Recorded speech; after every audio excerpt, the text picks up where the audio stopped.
Now that school's back in session, let me be your English professor.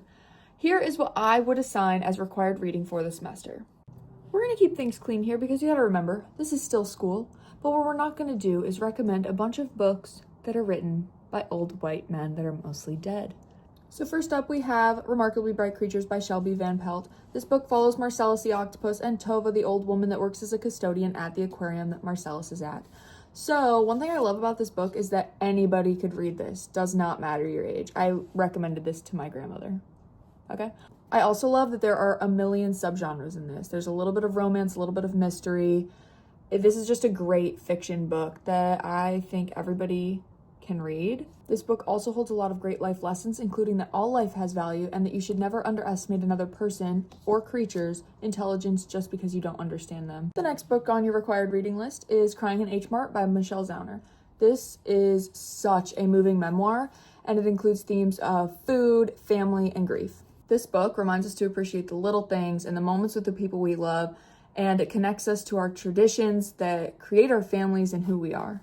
It's tender and it's raw, and it will definitely leave you reflecting on your own family and how memories are kept alive. Crying in Mart definitely needs to be on the required reading list because it will leave you laughing, it will leave you crying, and it will most definitely leave you reflecting on love and loss.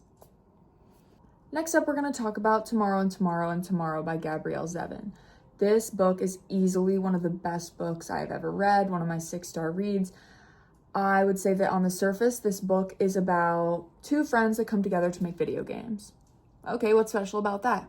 I'll tell you. It's creativity, it's friendship, it's love, and it's about creating something beautiful over a longer period of time. This book captures the beauty and the heartbreak of relationships and how they don't always fit into neat categories, but that doesn't only apply to romantic relationships, but to platonic ones as well. It is just such a deeply human book, and it will leave you thinking about the people that have shaped your life, and it is truly unforgettable. Next, we have a book that is on actual required reading lists, and for good reason. It is The Glass Castle by Jeannette. My younger brother recommended this to me. I've read it. My mom has read it. My grandmother has read it. This spans generations. It is another memoir. This one is about chaotic family relationships and her parents who are deeply flawed but do love her, although they are dealing with extreme family trauma in this book. It's about survival and complicated ways that we carry our past with us, and it will both inspire you and break your heart. So read it. This is also a movie you can watch for extra credit. Next is The Wedding People by Allison Espach. Like I said, we're keeping everything clean, but this one requires a little bit of a content warning because it deals with grief and depression. So if this is something that you are more sensitive to, I would look into that before reading this one.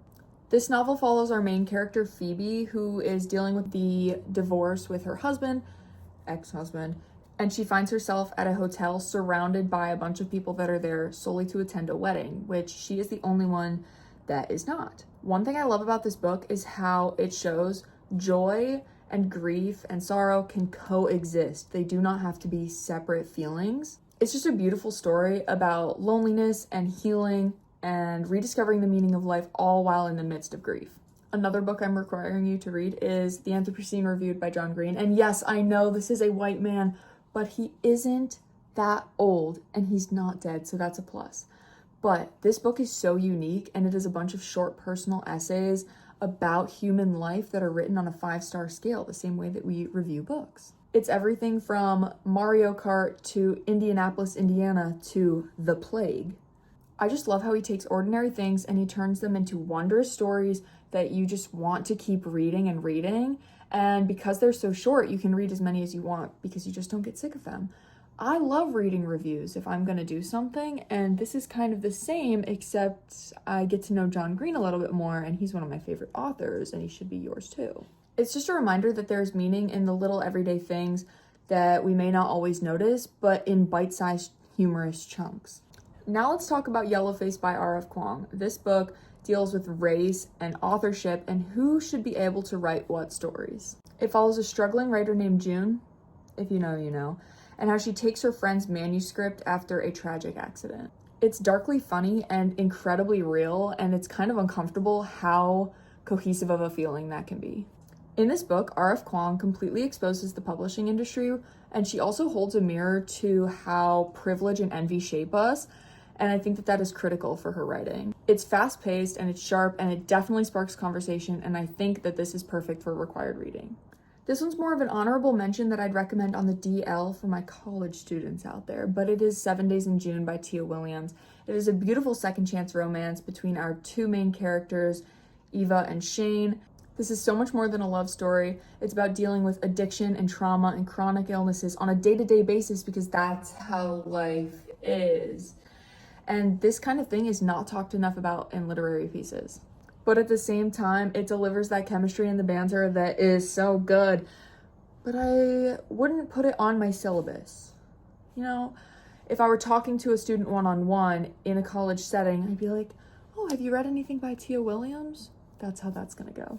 So that wraps up what I would put on my syllabus for this semester and why I think you should read these books, even if you're not in school. So please follow, like, subscribe, comment, all that fancy stuff. And thanks for watching. Hope you have a great week.